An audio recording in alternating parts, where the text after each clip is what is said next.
My name is Daniel Miller. I'm 34 years old, and until last year, I thought I knew exactly who I was. I served in the United States Army for 12 years.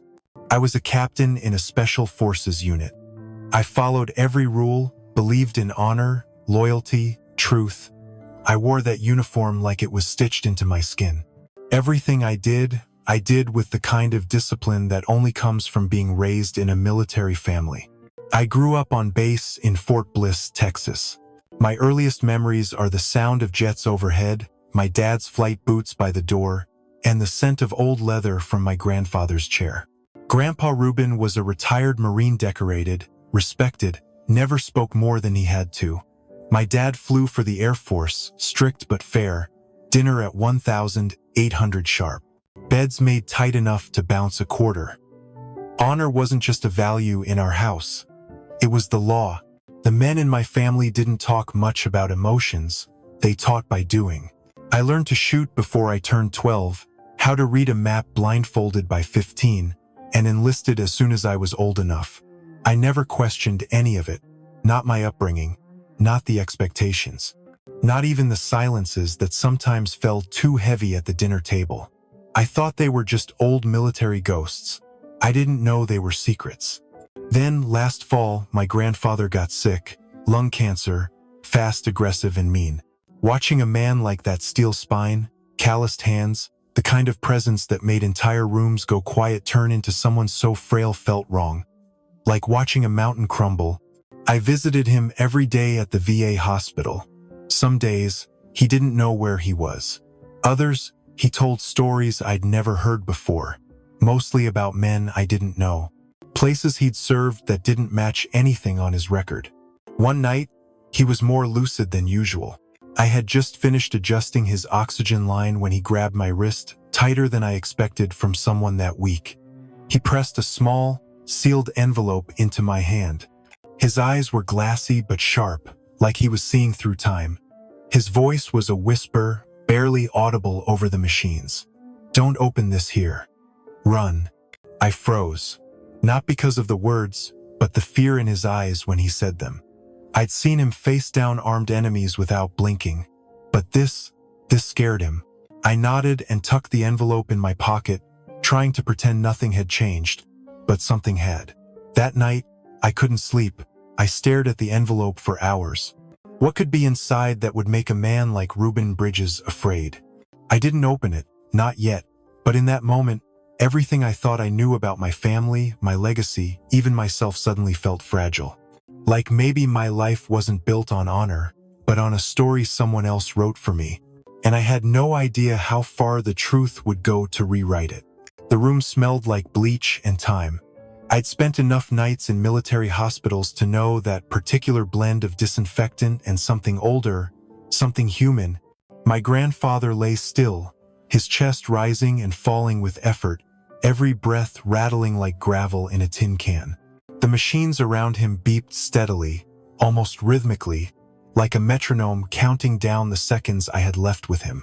I sat beside his bed, elbows on my knees, fingers locked tight together. I'd seen a lot of death in the service, but this was different. This was personal. This was the man who taught me how to salute, how to clean a rifle, how to keep my chin up when life punched me in the throat. The strongest man I ever knew now looked like paper, like wind might take him if the window cracked open. He hadn't said much that day. Just lay there, mostly silent, except for the occasional murmur or shift. His skin looked gray under the fluorescent lights. His lips were dry, chapped. I offered water, fluffed his pillow, and adjusted the IV line even though the nurses had already done it. I didn't know what else to do. Then he moved. His hand reached under the blanket, slow and deliberate. I leaned in, thinking he was uncomfortable, maybe cold. But instead, he pulled out a small, white envelope sealed with a piece of tape. His fingers shook as he held it out. I took it without thinking. His eyes met mine, clearer than they had been in days. "Don't open this here. Run." The words came out cracked and barely above a breath, but they stopped me cold. I looked at him, at the fear swimming in his eyes, and I didn't ask questions. I didn't press him. Because when Reuben Bridges said something mattered, you listened. I stayed until visiting hours ended. He didn't say anything else, just squeezed my hand once, then closed his eyes. That was the last time I saw him alive. 3 days later, I packed a bag and drove out to an old cabin I used to visit after missions. It was deep in the Colorado mountains, far enough from everything. No cell service, no curious eyes, just me, a fire, and the envelope that had burned a hole in my thoughts since the night he gave it to me. I waited until morning. I don't know why. Maybe I needed the daylight. Maybe I was afraid. But as the sun started breaking through the pine trees, I peeled the tape back and opened the envelope. Inside was a single photograph and a folded note. The photo was old, faded, and clearly taken decades ago. It showed 3 men in military uniforms standing outside what looked like a hangar. 2 of them I didn't recognize. The third was my father. Or at least, the man I thought was my father. I turned the photo over. One sentence was scribbled on the back in my grandfather's handwriting. "Your father isn't your father." I stared at the words so long my eyes started to water. My hands went cold. My brain couldn't catch up with what I was seeing. This had to be a mistake, a misunderstanding, some kind of cryptic message that didn't mean what it said. But deep down, I knew it did. Suddenly, everything I'd taken as truth felt like a stage set. A story someone had rehearsed for years just for me. My childhood, my name, even my blood. I didn't know what was real anymore. All I had was an old photo, 7 words, and the last breath of a dying Marine who looked me in the eye and told me to run. I looked at the photograph for hours, not just once or twice, over and over again, trying to read between the shadows and time-worn creases. 3 men, all in uniform, standing shoulder to shoulder outside a weathered hangar. My father, at least the man I thought was my father, stood on the left. But it was the man in the middle who caught me. Something about his posture, the set of his jaw. There was a strange familiarity in the way he stared at the camera, like he knew he'd be found one day. I flipped the photo back again. The note my grandfather had written felt heavier than the paper it was on. "Your father isn't your father." I couldn't ignore it. I had to know who that man was and why Reuben gave me this. So I did what I was trained to do. I started pulling threads. Military databases aren't hard to access when you know the right places to look. I called in a few favors. Old friends, former comrades, guys who owed me or respected my service. I scanned records, deployment logs, personnel files, anything tied to the date scrawled on the back of the photo. March 1988. Operation Providence. The operation didn't exist in any official archive, not under that name. I tried cross-referencing units stationed at the location in the photo, which looked like somewhere in the Middle East. Desert, steel buildings, dusty air. I narrowed it down to 3 possible bases. None of them showed my father as being deployed there during that time. His service records placed him stateside in March of '88. Instructor's duty, no travel orders, no classified ops. Nothing lined up with that image. And yet, there he was, in the photograph, standing next to a man I didn't recognize. A man I was beginning to suspect might be the key to this entire mess. I blew up the image, examined every detail. The patch on the stranger's shoulder was from a now-defunct Special Reconnaissance Unit, one known for deep cover operations. The name tag was blurred, but a single letter stood out: J. I ran searches on known operatives from that division. Only a few names matched. One of them was a soldier named Jacob Stone. No recent records, no confirmed death. Just a man who disappeared after a mission went sideways in the early 90s. That's when the itch started in the back of my skull. The same one I used to get before a mission went bad. I knew that feeling. I trusted it. Someone had buried this deep for a reason. And it wasn't just to hide a forgotten op. This was personal. Someone went to great lengths to erase Jacob Stone. But why? And what did my grandfather mean? I double-checked the date again. If Jacob Stone was who I thought he might be, then he served alongside the man who raised me. And if that man knew who I really was, he'd lied to me my entire life. The codes of silence I'd been raised under suddenly felt like walls. Heavy, deliberate, and built to keep something locked away. Not to protect me, but to protect a truth I was never meant to find. I wasn't just chasing a face in a photo, I was chasing the foundation of my identity. And I was beginning to wonder if I'd ever actually known who I was at all. I drove 12 hours straight to get to my parents' house. The photo burned in my jacket pocket the whole way, as if daring me to ask the question I'd been too afraid to speak out loud. When I pulled into the driveway, everything looked the same. The porch light, the trimmed hedges. The flag is still flying over the garage. For a moment, I wanted to turn around, pretend I never found anything. But I knew I couldn't. My father sat at the kitchen table, reading the paper like it was just another Tuesday. I put the photograph down in front of him without saying a word. He looked at it, then looked at me. His expression didn't change.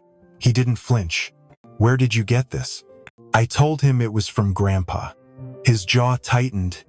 He stood up slowly, walked over to the sink, and poured himself a glass of water like he needed time to think. Then he turned back to me and said something I wasn't ready for. "Your grandfather hasn't been well for years. You know that." His mind wandered after the war. He told stories that weren't always true. It was the calm in his voice that made me lose mine. I slammed my hand on the table. He didn't even blink. I told him the records didn't line up, that he couldn't have been there, that someone else in that photo might be my real father. He stayed silent, let me unravel while he stood there like a stone. He called it war trauma. Grandpa had started confusing things in his last years. But I'd seen the way Grandpa looked at me. That wasn't confusion. That was the purpose. I asked him point blank if he was my biological father. He didn't answer, just stared at the floor. That silence said more than any words ever could. I left before I said something I'd regret. Drove back to the cabin with my fists clenched on the steering wheel. I didn't sleep. Just sat in the dark, flipping through every family album, every keepsake box, every drawer. At the bottom of an old cigar box, I found a small envelope marked private. Inside was another photo, yellowed with time. A woman I didn't recognize was holding a newborn wrapped in a faded hospital blanket. Her eyes were tired, but she was smiling. On the back, written in the same handwriting as before, were the words, "His name is Nathaniel, but I called him Daniel." I stared at that name until it didn't even look like a word anymore. Nathaniel. My name? Was that who I was before all of this? Before Reuben raised me? Before my so-called father put his name on my birth certificate and called it truth? I didn't know what was real anymore. The man I grew up idolizing, saluting, and copying down to the way he walked might have been part of a lie. And the man I'd never met, the one Grandpa wanted me to find, might be the only one who ever told me the truth. I wanted answers, but what I had now were ghosts, pieces, and a growing hole where certainty used to live. I started with the name I found buried in that blurred photo, Jacob Stone. According to the old rosters, he was part of a classified recon unit that operated outside standard deployment zones.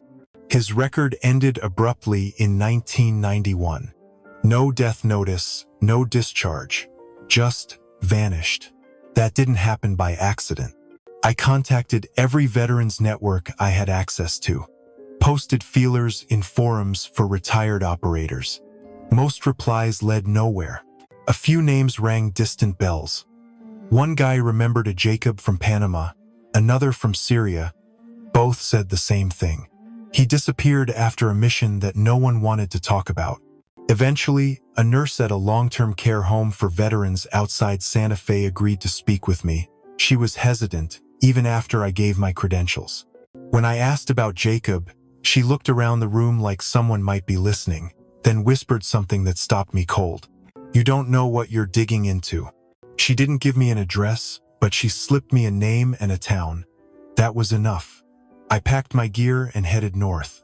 The house was small, almost buried under trees, down a forgotten road with no signposts.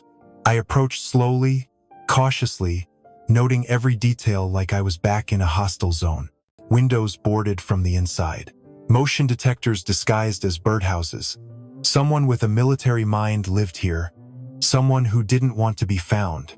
I knocked twice. No answer. I stepped back, ready to leave, when the door creaked open. He stood in the shadows for a long time before stepping into the light. He looked older than the last time I saw his face in that photo, but the features were unmistakable. The jaw, the eyes. My eyes. It felt like looking into a cracked mirror. He didn't speak right away, just studied me. I told him my name, told him who raised me.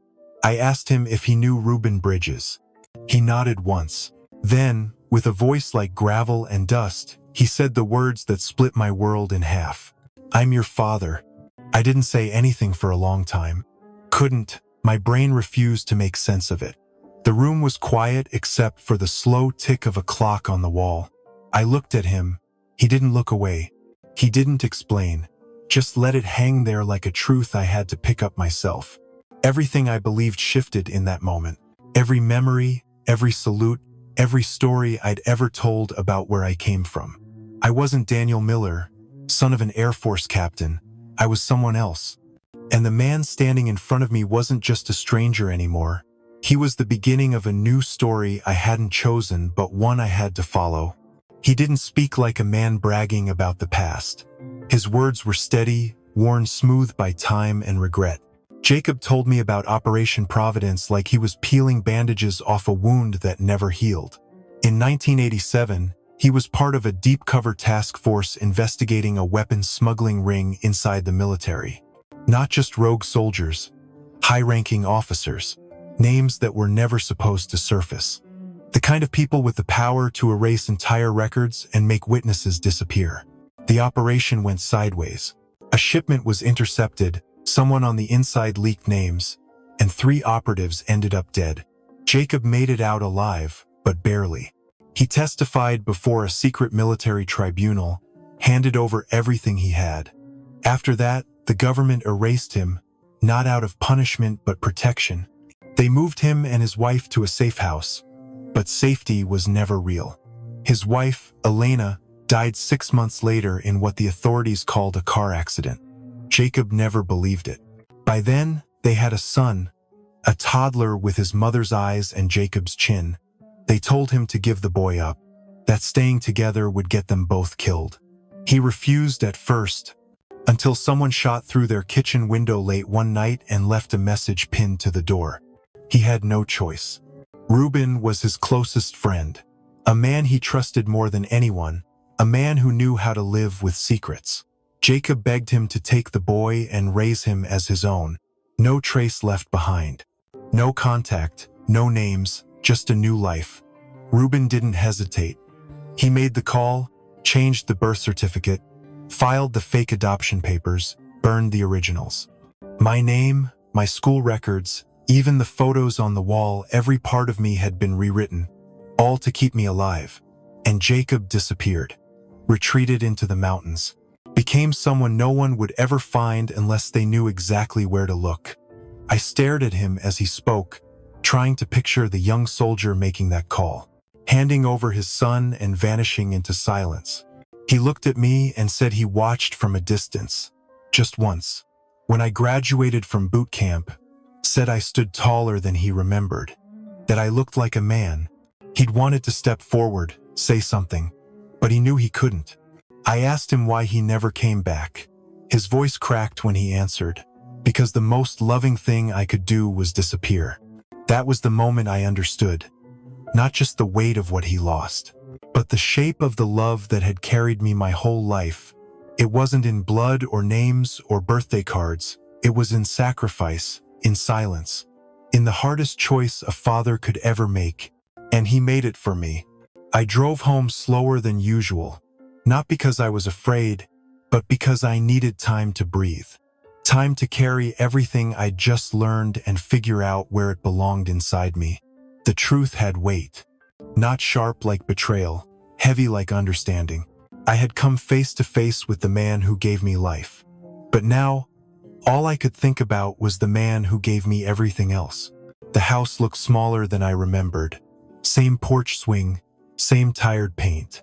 I parked on the street and sat for a while. No rehearsed speech, no plan, just a quiet heart full of noise. I rang the bell like I had 1,000 times before. When he opened the door, he didn't smile. He just nodded, like he'd been expecting me. We didn't talk about Jacob, not one word. He didn't ask where I'd been. I didn't offer. He just led me to the table, set 2 plates, and we ate in silence. Chicken, green beans, mashed potatoes. It tasted like Sunday when I was 9. We passed the salt. He poured the iced tea. Nothing about that moment felt strange. It felt like home. Somewhere between the second bite and the third, something in my chest loosened. Not everything needed to be said. I didn't need answers anymore. Not from him. Because I understood now. He was never pretending. He didn't fake being my father. He chose it every single day. Through scraped knees and late-night fevers, through school fights and graduations, through deployments and phone calls and long silences. And I had hated him. For a few days, I really had. But sitting across from him now, all I felt was love. Not the loud kind. The quiet, enduring kind that never leaves, even when the truth shakes the floor under it. He looked tired, older, but his eyes were still the same. Steady, sure, still, the first eyes I ever trusted. After dinner, we stood on the porch for a long time. He lit a cigar. I watched the smoke curl into the night sky. He finally spoke. Asked me if I found what I was looking for. I told him I found something better. He nodded again. We didn't hug. We never needed to. It wasn't our style. A month later, I submitted papers for a nonprofit, a training center for the children of veterans.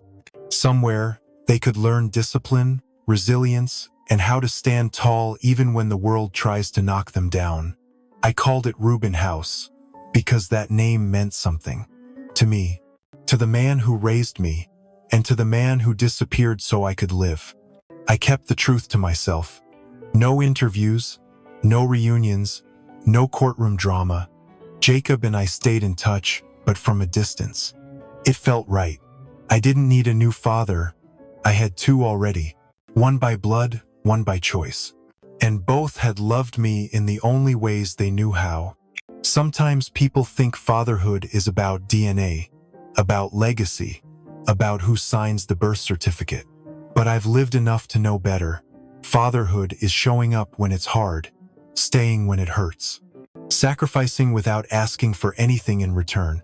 It's not found in the stories we're told. It's in the quiet moments. In green beans and porch lights and the way someone always waits for you to come home. I don't know what people will remember about my story. Maybe the secrets, maybe the twist, maybe the soldier who lost his name and found a whole new one. But what I hope they carry is this. Sometimes the people who love us the most are the ones who say the least. Sometimes they aren't written in our blood, they're written in our bones. And if we're lucky, we get to choose which truths we hold on to and which ones we let go. Because in the end, it's not about who gave you life. It's about who gave you a life worth living.